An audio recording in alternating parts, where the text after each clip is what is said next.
No niin, hyvää huomenta kaikki suorien lähetysten ystävät ja tervetuloa Alturen konepajan barometrin webinaariin. Joo, huomenta vaan munkin puolesta. Joo, mä oon Huhtasen Tuomo, Alturen osakas- ja toimitusjohtaja, ja en ole täällä tosiaan yksin. Meillä on erittäin kova asiantuntija vieras paikalla. Marko Vossi, tervetuloa. Joo, kiitoksia vaan. Ja piti hetken miettiä, että uskaltaako Markkoa noiden liigan välierin jälkeen kutsua vieraaksi, mutta nyt on varmaan pöly sen verran laskeutunut. Joo, just tässä vähän muisteltiin, että edellinen kerta kun nähtiin kasvokkain, niin oli Ilves Tappara-matsissa, missä meillä oli vielä hymyhuulilla mun osapuolella, mutta ei ole enää sen jälkeen ollut. Mutta tähän on totuttu. Mutta pöly on laskeutunut, mutta vuoden päästä torille. Niin, jälleen kerran. Hyvä. Yes. Ja nopeasti Alturesta.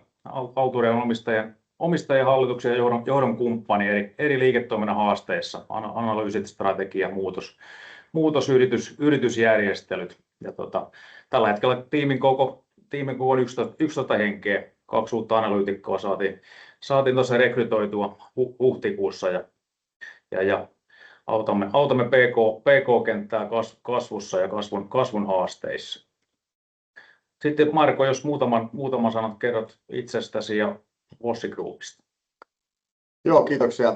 Tosiaan tulen Vossi Groupista, eli meidän perheyritys ja konepajan teollisuudessa vähän itse samaa asiaa tehdä, että autetaan meidän asiakkaita kasvaa ja tekee parempaa tulosta. Ja meillä se perustuu sen tuotannon kehittämiseen ja sitä, että analysoidaan vähän niitä pullonkauloja siellä ja mitkä on kasvun ja kannattavuuden esteitä. Ja pyritään sitten miettimään niihin teknologiaratkaisuja ja palveluratkaisuja ja sitten monesti vielä tuetaan rahoituksessa ja sitten pyritään saamaan ne tuottaa nopeasti, että se toimitus ja käyttöönotto ja sitten osaaminen olisi sillä tasolla, että niitä järjestelmiä pystytään sitten hyvin hyödyntämään ja sitä kautta toivottavasti niin asiakkaat sitten investoi lisää. Pari sanaa itsestään, niin tosiaan toimin toimitusjohtajana meidän perheyrityksessä on toista sukupolvea ja ollut ihan itse syntymästä lähtien konepajoissa, että meillä on aikaisemmin ennen tätä yritystä, tämä yritys on perustettu 1992, niin meillä oli semmoinen kuin Hämeen tehdaspalvelu, joka teki teollisuuden kunnossapitoa ja meillä oli 60 henkeä siellä ja tehtiin myös elintarviketeollisuuteen kuljetinjärjestelmiä ja sitten 90 vuonna niin oli sitten yrityskauppa, missä tämä meni sitten nykyiselle kaverionille sitten, että siinä on ollut monia vaihdoksia. Ja itse olen 97 vuodesta lähtien tässä yrityksessä saanut palkkaa, aloittanut meillä oli aikoinaan käytettyjen koneiden kauppaa, niin siellä peseen koneita ja siitä sitten eri rooleissa ja toimarina on 2020 lähtien ja osaomistajana 2009 lähtien ja työstökonepuolen messuilla on ollut 15 vanhana isäni tulkkina, itse asiassa isäni ei puhunut silloin vielä hirveästi englantia, niin semmoinen luottamustehtävä tuli silloin ja 2008 valmistui Tampereelta ja sitten mottona on ollut se yhdessä eteenpäin meidän kaikkien kumppaneiden ja kanssa, että lasken niin kuin henkilöstön, asiakkaat ja päämiehet kaikki tähän samaan kategoriaan ja muut sidosryhmät. Ja tuossa nyt oikeastaan ei ehkä hirveästi tarvitse nähdä mennä, siinä on jotain asioita tämmöisiä, mutta 26 henkeä ja siinä on 13 elinkaaritiimissä, eli niitä voidaan puhua huoltopalveluista tai tämän tyylisistä, mutta se on meillä tosi tärkeässä roolissa ja sitten meillä on 11 myyntihenkilöä ja vain 2 hallinnossa, että halutaan olla tämmöinen hyvin flätti organisaatio ja tosiaan 100% perheyritys ollaan ja konepaja teollisuus on missä me niin kuin älykkäitä tuotantoteknologioita tarjotaan ja niihin liittyvää elinkaaripalveluita ja meillä oli 2024 oli ennätysvuosi. Silloin ne sopimukset, mitä solmittiin, oli 25 miljoonaa yhteensä, mutta se sisältää siis agenttiprojektien niin kuin sen arvon, eli meillä on kahdenlaista konekauppaa, on sellaisia, mikä on jälleenmyyntiä tai sitten tämmöisiä agenttimyyntiä, josta me sitten saadaan vain semmoinen tietty komissio, mutta meille se on yhtä lailla tärkeää molemmat. Tuossa on vaan noita teknologioita, pikkasen sitä, että aika laajasti toimitaan, että konepajan hyvin niin kuin pitkälti kaikki teknologiat pois lukien hitsaus, niin ne löytyy meiltä. Ja sitten niitä tukemaan, niin meillä on noin elinkaaripalvelut, eli mitkä me on jaettu sitten 4 osa-alueeseen, että täällä niin kuin investointivaiheessa autetaan siinä niin kuin tuossa jo mainitsin, että vähän kartoittaa, että missä ne on ne kasvun ja kannattavuuden haasteet ja sitten kun siihen on tehty ratkaisu, niin sit sen jälkeen toimitellaan ja sitten ylläpitovaihe on monesti 5–30 vuotta ja siinä yritetään pitää mahdollisimman hyvää huolta niistä toimitusta järjestelmistä, että ne on kilpailukykyisiä ja auttaa asiakkaita ja sitten kun ne enää palvelee, niin sitten pyritään myös auttaa siinä, että asiakkaat pääsee näistä järjestelmistä hyvin eroon ja ne hoidetaan asianmukaisesti. Miten se tuosta tarjoamasta, teillä on se tosi laaja tuo tarjoama, niin tuo tekoäly, mikä nyt tulee tunnetusti muuttaa kaiken, niin miten se vaikuttaa päämiehillä, teillä, asiakkailla? No jos aloitetaan päämiehistä, eli me puhutaan päämiehet on näitä, ketä me edustetaan, nämä laitevalmistajat, niin siellä on jotkut on hyvin paljonkin kehittää siellä tällä hetkellä, miettii miten niihin tuotteisiin saadaan tekoälyä lisättyä ja ne on meillä sitä kautta sitten tarjoamassa. Sitten taas me itse, niin sanotaan, että me ollaan sellaisia, meillä vähän vaihtelee, että väittäisin, että suuri osa henkilöstöstä on käyttänyt joissain asioissa sitä, mutta semmoista niin kuin täysivaltaista prosessien uudistamista ei ole vielä ja tutkitaan aihetta koko ajan, keskustellaan siitä ja näin, ja niin kuin asiakkaissa niin tuntuu myös, että sieltä on välillä tuli jotain ideoitakin itse asiassa, että voisiko tämmöistä ja tämmöistä, että kyllä sitä keskustelua käydään. Vaikuttaa merkittävästi. Uskon, että tulevaisuudessa kyllä, ei vielä ehkä ne ole nähnyt niin kuin todella isoja vaikutuksia, mutta se, että potentiaalia kyllä varmasti on. Just näin. Joo, siinä on jotain meidän asiakkaita, kenen kanssa saadaan touhuta ja tuossa on jotain toimitusprojekteja. Tämä on ehkä se, mistä haluan enemmän kertoa, että on niin kuin ääripää, että meidän toistaiseksi isoin projekti tuohon Akkopoverille Linnavuoreen, eli tekevät siellä se on moottoreita muun muassa traktoreihin ja siellä on tämmöinen sylinterikansi linjatoimitus oli tuossa viime vuoden aikana ja tässä niin asiakkaalla oli toimeksiantona, että 2 erilaista sylinterikantta tiettyyn laatuun tietyillä vuosiennusteilla ja sitten meidän saksalaisen päämiehen Kropin kanssa niin sitten tämmöinen toimitettiin, että siinä oli iso projekti, että tämä linja oli pystyssä Saksassa, sitten 10 viikkoa oli tehdashyväksyntää siellä ja sitten 38 rekkaa toisen tänne ja sitten oli 40 kaveria pystytti sitä ja siinä päästiin ihan aikatauluihin ja laatuihin ja muihin, että se oli hieno projekti ja paljon on opittu sen aikana ja pyritään oppimaan lisää ja että se on ollut kyllä hieno, että ollaan saanut olla tämmöisessä mukana. Että. Jäätävän kova. Hyvä, mutta mennäänkö aiheeseen? Joo. Niin jos lähdetään muutamalla makrokuvalla liikkeelle, tämä globaali teollisuuden ostopäällikköindeksi, jota katsottiin viime konepajabarometrissa myöskin. Tähän näyttää selkeästi tämä indeksi toipumisen ja piristymisen merkkejä, eli mitä vihreämmältä näyttää sen paremmalta tulevaisuus näyttää ostopäälliköiden kautta ja mukaan. Ja jos katsotaan oikeasta reunasta, niin tuoreen pisteluku Euroopassa on 52,2 ja se maaginen taso on se 50 ja mitä enemmän se on sen yli, sen parempi.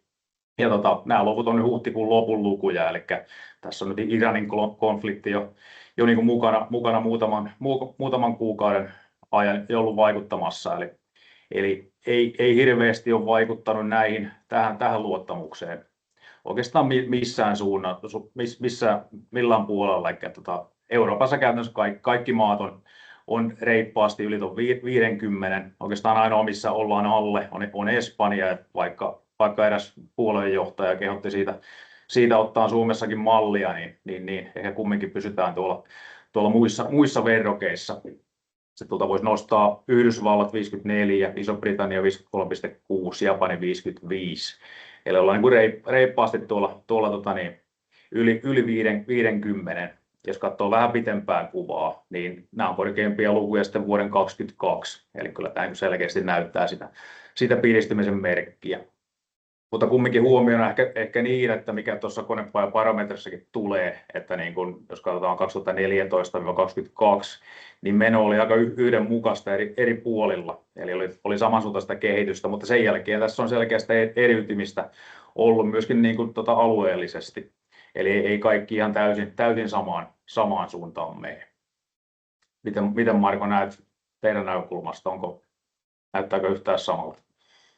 Joo, kyllä meillä ainakin niin kuin ihan selkeästi niin sanotaan, että viime vuoden ihan lopussa rupesi tuntua, että lähtisi markkina herää. Viime vuosi oli aika haasteellinen saada minkälaisia päätöksiä ja siinä oli ehkä se yleinen epävarmuus liittyen tähän Trumpiin ja näihin tulleihin ja sitten ehkä asiakkailla oli tilauskannat alhaisia, mutta tuossa niin kuin selkeästi piristyi ja tämä ensimmäinen kvartaali niin oli todella pirteä meillä niin kuin sitä kautta, että asiakkaat oli valmiita investoimaan, että itse asiassa me oltiin ekan kvartaalin aikana myytiin enemmän kuin viime vuonna ja siellä ehkä niin kuin, jos noita markkinoita miettii, niin kyllä siellä niin kuin Yhdysvallat on monelle meidän asiakkaalle niin tuntuu olevan todella tärkeä markkina ja jännää myös yhdelle meidän asiakkaista, niin Japani on suurin markkina ja he on todella kovassa kasvussa, investoi paljon.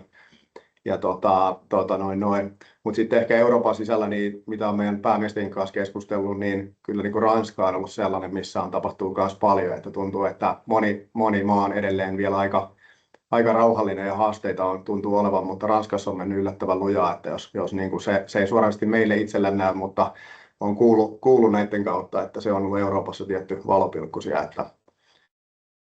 Joo, Ranskakin luku reippaasti yli 52, että näkyy myös tässä indeksissä.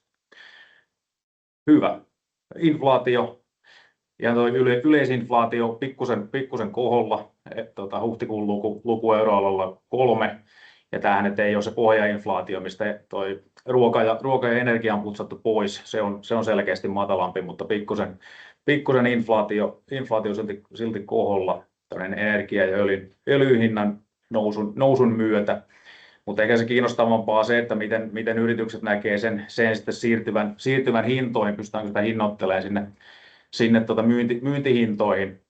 Niin tuossa on graafi siitä, että mitä ostopäälliköt uskoo sen ensinnäkin kustannusten nousevan. Se on aika yksimielistä, että ne on nousemassa, mutta lähes yhtä paljon yhtä suuri yksimielisyys on siitä, että niitä pystytään myöskin sitten myyntihintoihin siirtämään näitä nousevia kustannuksia. Sanoiko Marko yhtään siihen, mitä te keskustelette? No joo, jos ensiksi lähtee asiakkaista, niin mä uskon, että siellä tuntuu, että siellä on vähän vaihtelua, että kuinka hyvin on, jos on kaalihankkijoita, kuinka hyvin ne on pystynyt tekemään sopimukset heidän päähankkijoiden kanssa, että saako ne siirrettyä näitä sitten sinne hintoihin, mutta uskon, että useimmat on tietyllä lailla, kun tässä on ollut aika paljonkin tätä heittelyä viime vuosina, niin ovat viisastuneet ja pystyneet ne, jotka jo aikaisemmin niin saaneet sellaisia sopimuksia, että niitä pystyy hintoja korjaamaan, jos tulee isoja muutoksia.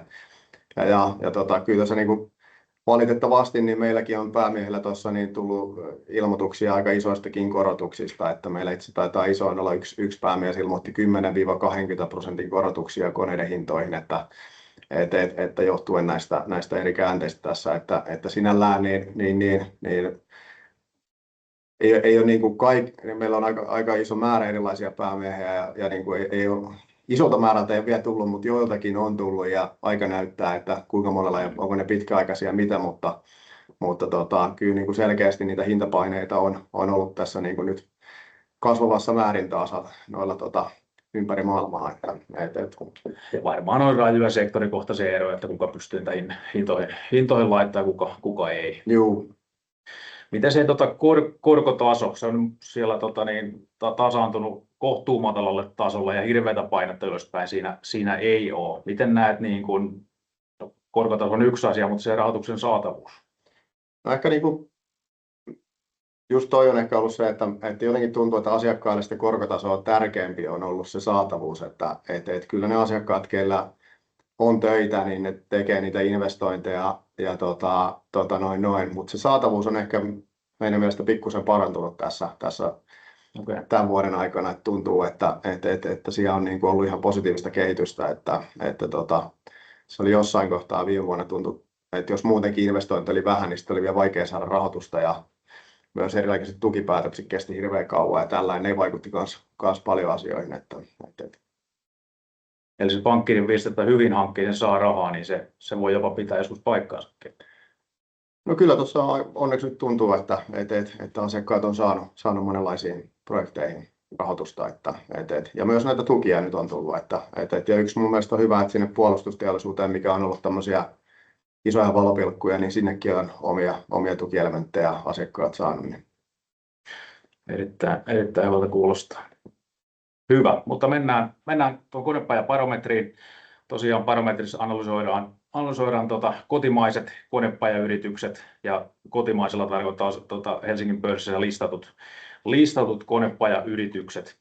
Ja painottuen nimenomaan siihen tarjous- ja tilauskantaan, saatuihin tilauksia liikevaihtoon, ei niinkään siihen kannattavuuteen ja arvostustasoihin, mikä sijoittajaa kiinnostaa, vaan nimenomaan sitä niin konepajasektorin tekemisen kautta.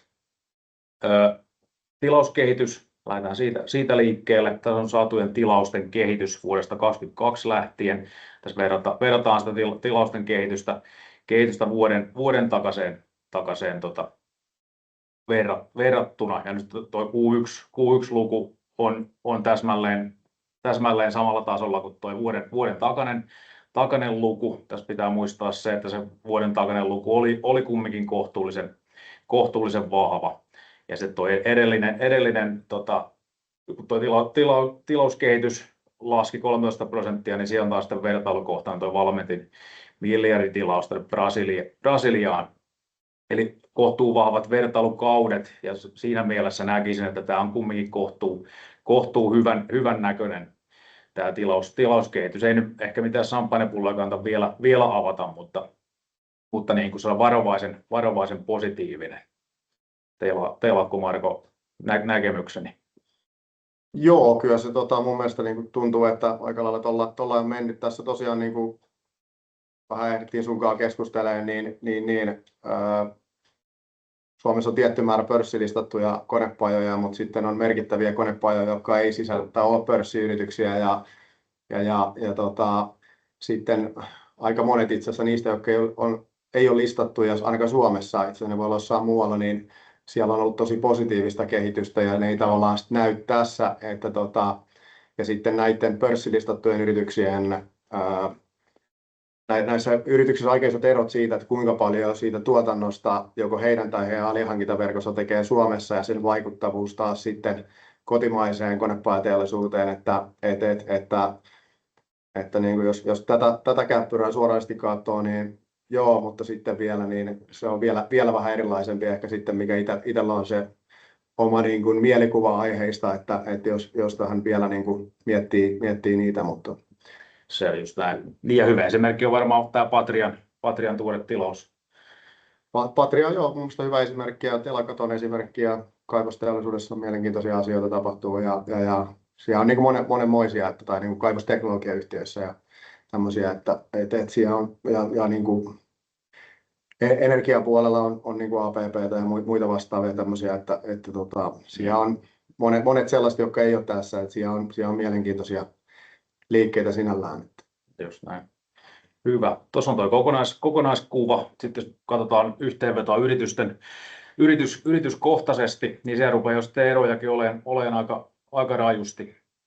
Eli jos mietitään saatujen tilausten kehitystä, mediaani näissä yrityksissä on ollut plus 3%, mutta skaala on aika raju. Siellä noista vetureista Wärtsilä plus 10, Metso plus 6. Tuo Wärtsilä taitaa olla Suomen näkökulmasta äärimmäisen mielenkiintoinen, että siellä tilaukset kasvaa.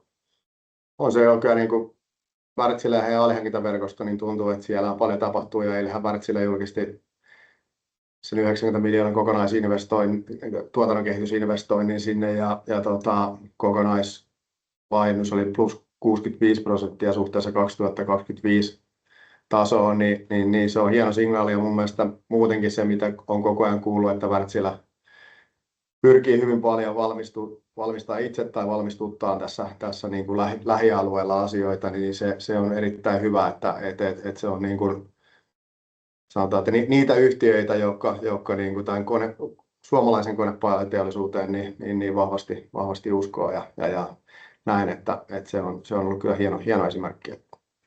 Just näin. Ja tilauskantojen kehityksessä mediaani pikkuisen pakkasella. Siellä oikeastaan on kasvajia kuin tuolla ihan isoimmissa koneissa, Wärtsilässä, Metsossa, Konecranesissa. Muuten tilauskannat on tässä nyt pienentynyt sama liikevaihdossa verrattuna vuoden takaiseen, siellä pientä laskua keskimäärin. Mutta voidaan mennä nopeasti käydä myöskin yrityskohtaisesti vähän pikkusen tarkemmin, jos lähtee tästä isoimmasta eli koneesta. Siellä saadut tilaukset laski vain Kiinassa. Tämä on aidosti globaali yhtiö. Laskua vain Kiinassa, kasvua joka puolella muualla.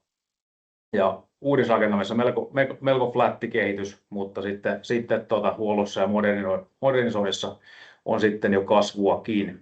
Ja tästähän tulee entistä suurempi jättiläinen, kun toi TK Elevatorin kauppa ja yhdistyminen maaliin saatetaan. Ja jos se maaliin saatetaan, se menee ensi vuoden puolelle. Onko kone näkyy jonkin verran Suomessakin, mutta globaali yhtiö onkin. Joo, kyllä on asiakkaita, jotka heille tekee ja jotakin meilläkin koneen kanssa on keskustelua, mutta noin. Mutta ei oikeastaan itsellä sen isompia kommentteja juuri yhtiökohtaisesti tähän. Sitten jos mennään Wärtsilään, siellä tämä on ehkä niin kuin koko konepajan parametri pienoiskoossa, eli hyvin kaksijakoinen kehitys. Kokonaisuudessaan hyvä, niin kuin tuossa äsken nähtiin, mutta segmenteittäin aika rajujakin eroja. Siellä merenkulkuenergia vetää todella hyvin ja sitten energian varastoinnissa ei uusia tilauksia tullut yhtään ja liikevaihtokin laskee. Ja tuo portfolioliiketoiminnat, niin siitä Wärtsilä on luopumassa. Mutta silti yksi vetureista. Ja Wärtsilä taitaa aika hyvin osua näihin nykyisiin megatrendeihin. Joo, kyllä siellä on selkeästi niin nämä datacenterit tuolla Jenkeissä ja varmaan muuallakin niin ollut niitä kasvuajureita ja vähän samaa kuin vaikka rakentamispuolella, missä tässä parametrissa ei mainita, mutta se, että tuntuu, että on niin kuin yhtiöitä, jotka tekee datacentereiden rakentamista, niin siellä on hyvin vilkasta ja sitten taas ne, jotka tekee vuokrayksiöitä, niin siellä on vähän vilkasta, niin se, että kun hyvin osuu näihin megatrendeihin, mitä tässä maailmalla on hurja investointeja, niin se kyllä sitten näkyy. Just näin.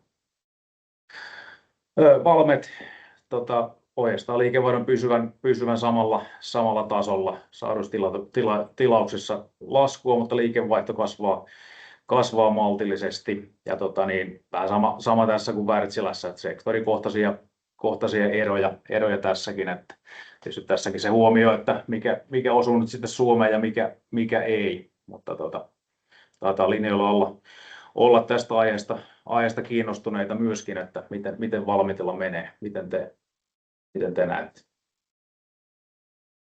No ehkä sanotaan, että niin kuin varmasti yksikkökohtaisia eroja, että se on ehkä se oikeastaan ainoa, mitä nyt ehkä voin yhtiökohtaisesti kommentoida tai sanoa, mutta se, että noin sinällään niin tuntuu, että se on ehkä se viesti, mitä sieltä on todella merkittävä yhtiö Suomessa, että ja paljon alihankkijoita ja näin. Just näin. Hyvä. Metsollakin tilauskanta lähenee 22 huippua. Kehitys on ollut vahvaa sekä kivenmurskauksessa että mineraalipuolella. Ja liikevaihtokin lähenee taas aikaisempia huippuja. Kohtuu vahvaa kehitystä sanoisin myös Metsolla. Tässä on taas näitä globaalia, selkeästi niin kuin globaali yhtiö näistä.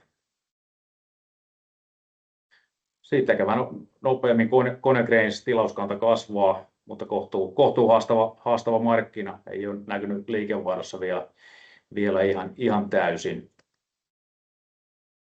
Kalmarilla saadut tilaukset laski taustalla. Toki vahva vertailukausi mutta ohjeistus pidetään nykytasolla. Tämä on oikeastaan viesti aika monessa, että ohjeistus pidetään nykytasolla, aika varovaisia ohjeistuksia, mutta kumminkin niin, että sillä Lähi-idän tilanteella ei nähdä merkittäviä vaikutuksia, ainakaan vielä, toki pitkittyessään tietysti, mutta ei vielä tässä kohtaa.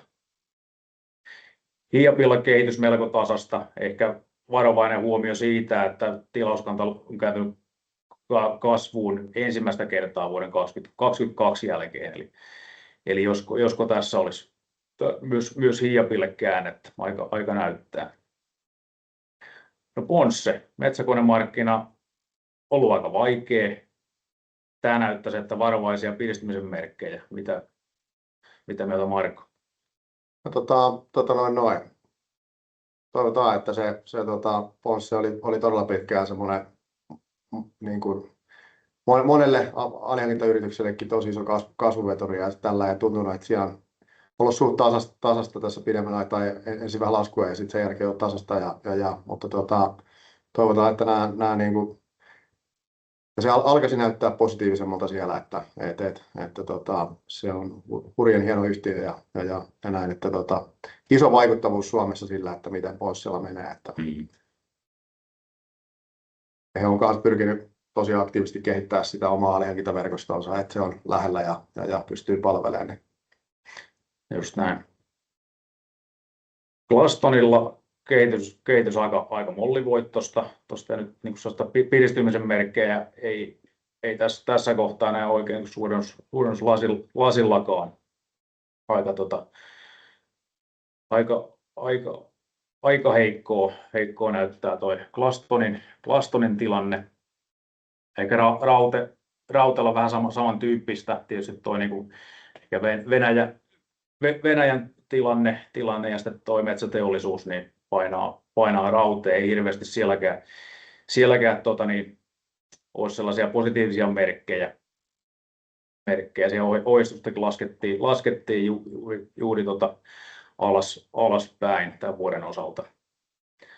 Mutta ehkä toi Keslasta voisi ottaa sen verran kiinni. Tämä on ihan mielenkiintoinen, vaikka onkin täällä pienessä päässä, mutta näistä yhtiöistä, mutta saadut tilaukset, merkittävää kasvua, ja se on tullut nimenomaan tämän Kesla Defensin NATO-tilauksen ansiosta. Niin tässä näkyy nyt se, miten niin kuin geopoliittinen tilanne ja miten yritykset siihen reagoi. Eli Keslahan pyrkii divestoimaan tuon traktorivarustelun tuoteryhmänsä pois ja painottaa nyt tähän puolustusteollisuuteen selkeästi enemmän. Joo, toi on ihan mielenkiintoista, että aika paljon on nyt erilaisia yhtiöitä, jotka on niin kuin perustanut uuden tuotealueen tavallaan näille kaksikäyttötuotteille tai näin, että siellä on niin kuin, meillä on iso määrä asiakkaita, jotka kehittää puolustusteollisuuteen monenmoista ja tuntuu, että se on se todella kasvava siellä sitten segmentti ja tässä on hyvä kyllä esimerkki siitä ja monella se niin kuin on muutenkin kuin se, että niin kuin yleisesti sanotaan, että vain maalataan vihreäksi, niin on ihan oikeasti kehitetty myös niitä tuotteita siellä, että kyllä siellä niin kuin, ja tuntuu yleisemminkin Euroopassa, niin Saksassakin on autotehtaita, muutetaan panssarivaunutehtaiksi ja muuta, niin tätä niin kuin tapahtuu ja kyllä niin kuin itse uskon ja siitä on koko ajan erinäköisiä todisteita myös, että tämä NATO on iso mahdollisuus suomalaisille yhtiöille, että kun sinne pääsee sisälle ja niin tämä Euroopan niin kuin tietynlainen itsenäistyminen näissä puolustusteollisissa hankkeissa, niin siinä on paljon mahdollisuuksia ja toivottavasti saadaan mahdollisimman iso siivu siitä. Että. Just näin. Hyvä. Siinä oli yritykset juostuna nopeasti läpi. Ehkä yhteenvetona niin, että tilauskanta se on kaikkien aikojen ennätyksessä yhteenlaskettuna, indeksoituna. Liikevaihto vielä kohtuu flätti, mutta selkeästi on positiivisia merkkejä ilmassa. Ja vuoden takaisin verrattuna varovaista kasvua sekä saaduissa tilauksissa että tilauskannassa. Ja niin kuin tuossa sanoin, niin ohjeistus vielä melko varovainen ja ennallaan ja Niin, mutta kuten tuossa Markokin aiemmin sanoi, niin tämä ei ole suoraan Suomen konepajasektori, vaan siellä on muitakin paljon hienoja hyviä yrityksiä, jotka alihankintaverkostoinen ajaa Suomeen ylöspäin. Hyvä. Tässä lyhykäisyydessään aikamme alkaa olla täysi. Tämä oli Alturen viimeinen webinaari tänä keväänä. Hengähdetään hetki sekä linjoilla että täällä päässä ja jatketaan elokuussa taas uusilla aiheilla. Vielä loppuun, jos jollakin herää kysyttävää, niin chatin kautta saa meille heittää kysymyksiä. Jäikö meillä Marko jotain sanomatta?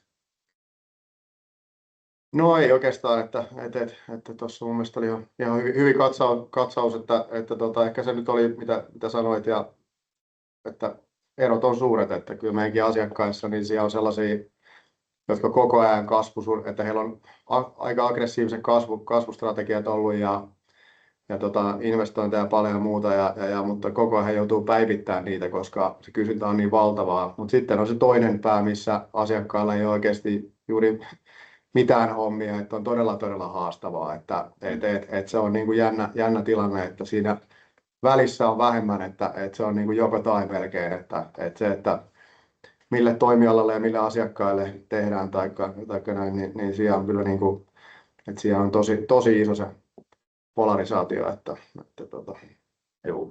juuri näin. Hyvä, mutta esitys taisi olla kohtuullisen tyhjentävä. Ei kysymyksiä. Kiitoksia kuuntelijoille ja palaamme taas aiheeseen. Kiitos ja hyvää kesää. Moi. Moi.